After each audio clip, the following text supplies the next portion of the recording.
We take a few the basics of AI after the schooling, after the school lessons, and give them another scope, another view, another perspective of the digital economy and the digital world and the opportunities out there. Skilling is one of the key components for the emerging technology space that the Ministry of ICT is really looking at and focusing on, especially in the sector and space of AI. So this year we launched our Kenya National AI Strategy, and that shows how government is really keen and focused to really take advantage of AI as the next frontier, because these are the jobs of the future.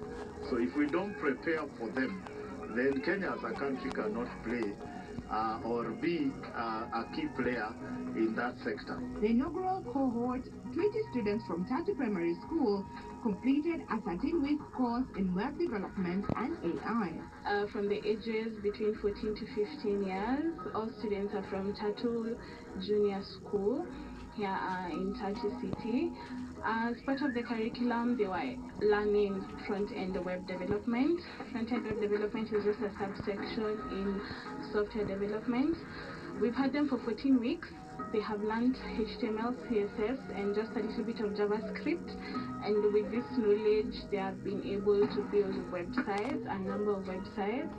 This is very lucrative, especially in the digital world that we are getting into. And it's also important for them to learn these things now, because it opens up their minds to different career options that they can pursue, as this is the time that they are now choosing.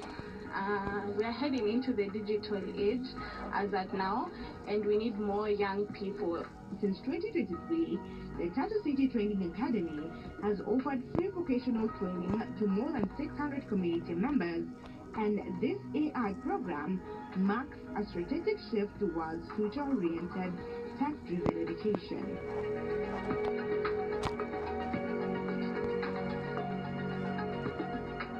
FarmSky Ventures is transforming everyday Kenyans into farm investors, linking the city wallet to the rural soil. By connecting investors to vetted farmers and the farmers to the suppliers, this platform is not only growing crops, but also livelihoods, sustainability, and local economies. There's more. Founded by Boniface Delwal, FarmSky is revolutionizing how banks, microfinance institutions, and individual investors fund smallholder farmers through a digital, risk-managed platform. The company's model integrates fractional lending, crop-embedded insurance, and agroecological risk analytics to make agri-finance transparent, traceable, and scalable. It begins by vetting farmers and cooperatives through detailed credit profiling and environmental assessments. Once approved, loans are disbursed through escrow accounts directly to verified agro-dealers, ensuring that inputs such as seeds and fertilizers are used appropriately. I've worked in the store for about 6-7 years now. When working with small commercial farmers and generally smallholder farmers in Africa, one of the biggest problems is one being able to scale their farm into profitable business. To do this, it requires capital to increase the amount of input. It requires capital, for example, to increase the size of land that they're growing in. But more importantly, they need to scale this if they have to, for example, sell directly to the market. Ideally, small-scale farmers can achieve economies of scale to be profitable enough. So while I was working with these farmers, one of the things that I realized was they had poor access to capital. They couldn't get loans from banks or any financial institutions. And so we started thinking through how can we provide an alternative risk assessment and credit assessment tool that is customized specifically to the nature of the activity that farmers actually run. And so we built out a platform that could help financial institutions easily identify farms that are profitable and then be able to actually lend to them. Every project is covered by insurance, while repayments are automatically triggered upon produce sale, reducing default risk and improving accountability. Investors and banks can monitor their portfolios in real time through digital dashboards, gaining full transparency into their impact and returns. We've combined three elements in terms of like risk assessment. So we've done movie called agroecological risk analysis, which simply is if you want to do farming in Kajiado, what kind of risk are you exposed to, and what do you need to put in your farm to make sure that you're still able to get like high yield. At basic level, for example, again using an example of Kajiado, it's a dry area. So our platform has already recognized in terms of what are the kind of rainfall that is received there.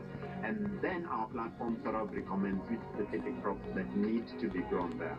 Now, at the end of the day, a few other things it recommends are things like irrigation systems. So farmers who don't have irrigation systems in this kind of areas, for example, have a higher risk exposure compared to a farmer in a different region, right? So our platform is actually able to combine these different elements and assess farmers at that very basic level in terms of whether they'll be able to have better yields, have better revenues, and be able to pay their loans or not. The second bit is the basics. So we check in terms of like, farmers' M-Pesa statements, versus farmer sales over time to be able to just help them sort of increase the kind of loans that they're able to receive. The last one is the payment process. So financial institutions, when they decide to award a farmer like a loan, they don't have to think through how we actually going to get the money to the farmer. If we give money to the farmer, where are they going to get inputs? Because we've already built a third-party infrastructure that brings all input providers on the platform and then allows farmers to actually purchase from their wallets directly. So those are like the core elements that we've combined to streamline the end-to-end lending process from when you apply for the loan, when you receive the money, when you use the money to buy inputs, and more importantly, the third party also allows buyers to plug in and see what you're producing so that when they need to purchase, they can actually purchase on the platform and pay farmers directly. So that's like an end-to-end process in the lending and also like the production process. But more importantly, by allowing banks and lenders to be able to visibly see where their funds are actually going to be spent in, right? If it's DAP, we're going to be able to see we budgeted for 1,000 is what was spent for DAP. We budgeted for CN for 3,000 is what I actually spent for CN. So there's also visibility and trust that farmers are building with the financial institutions that are lending to them. And this is what continues to help farmers grow like their credit and their credibility to financial institutions that lend to them. The last thing that I didn't mention is that we do have what we call an embedded crop insurance. So every farmer who receives loan on our platform also gets a crop insurance that goes with it, and that covers like crop failure. So this helps farmers grow resilience in terms of if let's say there was like too much rainfall and then they lost like their entire crop, that they are able to get a certain percentage of a payout to help them actually recover. So this is really how we're growing also the resilience of farmers beyond just the credit that they're receiving. The results have been remarkable. Farmers using FarmSky's platform have reported income increases of over 30%, improved harvest yields, and reduced post-harvest losses. Beyond supporting farmers, the platform strengthens local supply chains, empowers agro-dealers, and promotes rural job creation. FarmSky's innovation has earned continental recognition, most recently showcased at the Connected Africa Summit 2025, where it received honors under the Agritech Innovation Award.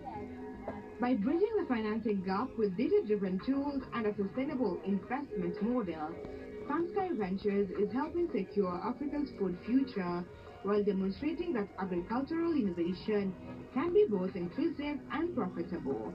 From empowering smallholder farmers and young leaders to elevating women in technology and strengthening cybersecurity, these stories remind us that Africa's digital revolution is not just about technology, it's about transformation. What do you think about this particular innovation? A whole ecosystem growing local economies. Talk to us at KBC Channel 1. The hashtag remains Retake on Tech. We meet next week, same time, same place. Remember, tech starts here.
President, Dr. Chung got shot. I've never asked anyone to cut corners, and I never will.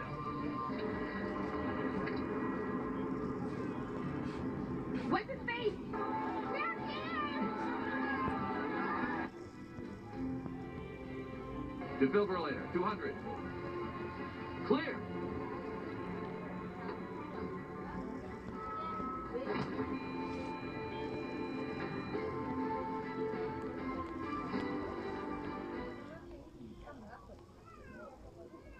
The world of governance is vast and can be alien to the ordinary man on the street.